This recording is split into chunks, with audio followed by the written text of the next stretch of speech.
एक छोटे से गांव में एक साधु रहते थे। वो बहुत दयालु थे। गांव वाले उनका बहुत सम्मान करते थे।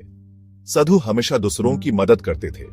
उनके पास जो भी होता वो बांट देते थे। साधु महाराज बहुत सरल जीवन जीते थे। उन्हें धन दौलत से कोई मोह नहीं था। उन्हें लोगों की सेवा से खुशी मिलती थी। वो लोगों को सही राह दिखाते थे। दिन भर लोग उनके पास अपनी परेशानियां लेकर आते। साधु धैर्य से उनकी बातें सुनते और उन्हें समाधान बताते। उनकी वाणी में जादू था जो लोगों के मन को शांत कर देता था।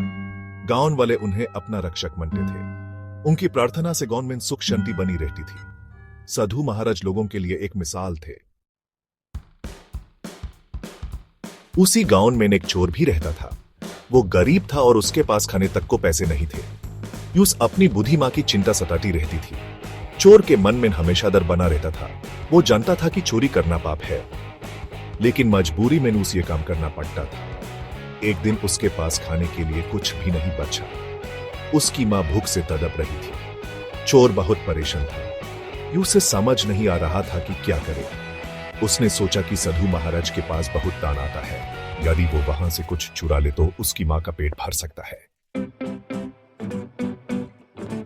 एक रात चोर साधु महाराज के आश्रम में चोरी करने के इरादे से घुसा, लेकिन जब उसने साधु को ध्यान में लीन देखा तो उसका दिल पिघल गया। साधु की शांति और उनकी करुणा ने चोर को भीतर तक झकझोर दिया। चोर ने अपने किए पर पछतावा किया और साधु महाराज के चरणों में गिर पड़ा। उसने अपनी सारी परेशानियां और मजबूरियां साधु को बताई। साधु ने उसकी बात ध्यान से सुनी और उसे माफ कर दिया। साधु ने उसे समझाया कि सच्चा सुख केवल ईमानदारी और मेहनत से मिलता है। उन्होंने चोर को एक नया जीवन शुरू करने का मौका दिया। चोर ने वादा किया कि वो अब कभी चोरी नहीं करेगा और एक अच्छा इंसान बनेगा। साधु महाराज की करुणा और उनके उपदेश ने चोर की जिंदगी बदल दी। चोर अब एक मेहनती और ईमानदार इंसान बन गया। वो अपनी मां की देखभाल करने लगा और गांव के लोगों की मदद करने लगा। गांव वाले भी चोर के इस बदलाव से खुश थे।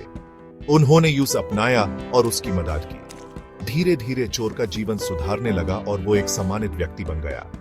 साधु महाराज की करुणा ने यह साबित कर दिया कि सच्ची दया और प्रेम से किसी का भी जीवन बदल सकता है। यह कहानी हमें सिखाती है कि हमें हमेशा दूसरों की मदद करनी चाहिए और उन्हें सही राह दिखनी चाहिए।